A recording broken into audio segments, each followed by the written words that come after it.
Por isso que eu falo, depressão não é frescura. Você passou por um episódio meio pesado aí, né? Passei.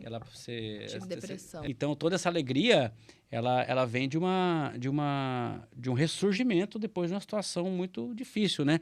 E sim, todo mundo vê ela na internet, é uma maravilha.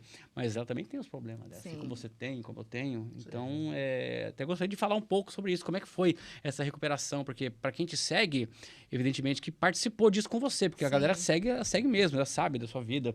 Eles acompanham você, né? E esse episódio foi um episódio que eu até admiro a resiliência, porque nem todo mundo consegue sair dessa, né? Sim. Então, você se sujeitou... Foi no começo do ano passado, né? Na verdade, já tinha ansiedade, né? Antes, já vinha de anos atrás. Então, da ansiedade, eu comecei a ter síndrome do pânico. Comecei a ter ataque de pânico. Às vezes, quando tinha muita gente, lugar cheio, eu começava a passar mal, de dar vontade de ir no banheiro, até tinha diarreia mesmo, por causa de muita gente. E nisso daí veio a depressão. A depressão, eu nunca tinha tido, né? É como se diz, você não vê colorido as coisas, você vê tudo preto e branco. Quando alguém fala que tem depressão e vê as coisas em preto e branco, realmente é assim. Você não vê o colorido, você vê tudo preto e branco. É muito estranho. E foi um momento muito difícil. Você vê tudo preto e branco. Você não vê cor em nada, nada. E o que eu tive muito, assim, é apoio da família. Assim, eles ficavam muito em cima de mim, sempre falando comigo. Minha mãe tirou eu da minha casa, levou pra casa dela, porque né, eles ficaram com medo de...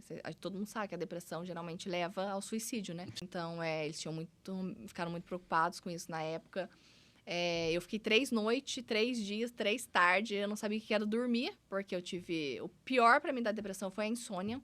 Eu não conseguia dormir de jeito nenhum. Eu fazia tudo, eu fazia meditação. A minha cunhada, que a minha mãe fazia chá pra mim, fazia massagem com óleo essencial e nada. Nada ajudava eu a dormir. Aí me indicaram a melatonina, né, que é um suplemento natural, né, do sono, pra ajudar no sono. Eu lembro que eu tomei, na época, um comprimido, consegui cochilar, mas não dormir. Aí já tinha marcado psiquiatra, aí foi aonde eu comecei o tratamento para depressão, né?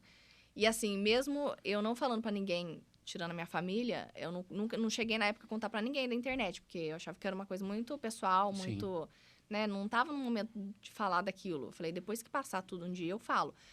Aí eu continuei gravando vídeo, né? Eu até postei... Com depressão? Com depressão. 2 vídeos meus que eu postei na época que eu tava com depressão, que eu tava só pele e osso. Tava capa mesmo, porque eu não comia, não tinha vontade de nada. E eu lembro que tinha muita... Eu tinha uma amiga minha, que ela é da internet, eu conheci ela no Instagram, que é a Rainha da Pitaia, que ela também é influencer. E ela teve depressão. Então, eu comecei a procurar pessoas, assim, pra mim... ver, né, como que eu saía daquilo, porque eu queria sair daquilo. E ela mandou pra mim, na época, ela falou assim, Aline, não para de mexer com suas plantas, porque quando eu tive depressão, o que me tirou da depressão foi eu mexer com a pitaia, né, por isso que ela é a rainha da pitaia, que ela começou a plantar. E ela falou que foi o que tirou ela da depressão, porque o marido dela veio com 3 mudinhas de pitaia na época pra ela, e ela não tinha planta nenhuma. Ela plantou, ela começou a cuidar, ele começou a trazer mais. E ela falou pra mim, você tem tanta planta e não para com suas plantas, continua. Por mais que você não queira, por mais que você só quer ficar quietinha no seu quarto, deitada, mas não, continua mexendo com as plantas. Porque eu falei, eu tenho 2 crianças pra criar, né, eu não posso me entregar agora, né, e eu continuei. Eu falei, não, eu vou, eu filmava, mas eu tava só a pele e osso. Todo mundo que olhava pra mim, né? Ninguém sabia o que eu tava passando, né? Quem de fora. Só achava que você emagreceu. Nossa, como você emagreceu? O que tá acontecendo, né? Você tá muito magro, você emagreceu muito. Chegaram até perguntar se eu tava doente. Eu falava, não, é que eu tô fazendo regime. Eu inventava história, né? Mas nada, era depressão. Mas daí eu não parei. Aí quando eu fui no psiquiatra, ele falou pra mim, eu falei pra ele que eu tava mexendo com as plantas, que era uma coisa que eu sempre gostei, mas eu não tinha mais vontade de mexer. Falei, eu olho pra elas, mas eu não tem mais vontade. Falei assim, não, se a sua amiga falou, ela tá certa, continua. Você vai entrar com medicamento, mas não só o medicamento não vai resolver. Você precisa fazer alguma coisa para distrair sua mente. Aí foi quando eu arrumei, aí tudo foi por Deus, né? Porque daí apareceu um emprego para mim na escola, eu com depressão. Falei, mãe, eu não vou trabalhar, como que eu vou trabalhar lá na escola com depressão? Aí eu falei, mas daí eu falei, não, eu vou. Com a depressão eu vou. Aí eu comecei a fazer, aí foi indo, acho que daí uniu tudo. Daí eu comecei na academia, aí eu comecei no Pilates, daí eu acho que foi tudo... Resgatou. Mas eu acho que muito tem que ser a força de vontade. Porque embora tenha ali todo mundo com você, te apoiando, te aconselhando, falando, mas se não partir da gente, não vai. Não vai, porque a depressão ela é assim. Se não partir de você, você não sai daquele estado que você tá. Tem que querer. Você tem que querer, você tem que querer. E eu quis muito, porque eu não queria ficar naquilo. Falei, imagina, eu nasci com isso, como que eu vou ficar, né?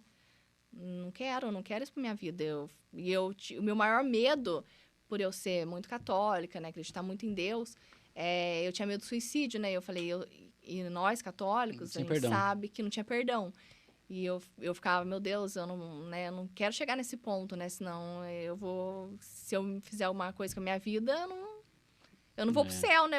Eu pensava assim, né? Então, eu pedia muito, muito a Deus. Nossa, era o tempo todo. Era rezando, era mexendo com as plantas, eu tava rezando. Era qualquer coisa que eu tava fazendo, eu tava rezando. Eu tava conversando com Deus, porque é feio, o negócio é feio. Por isso que eu falo, depressão não é frescura.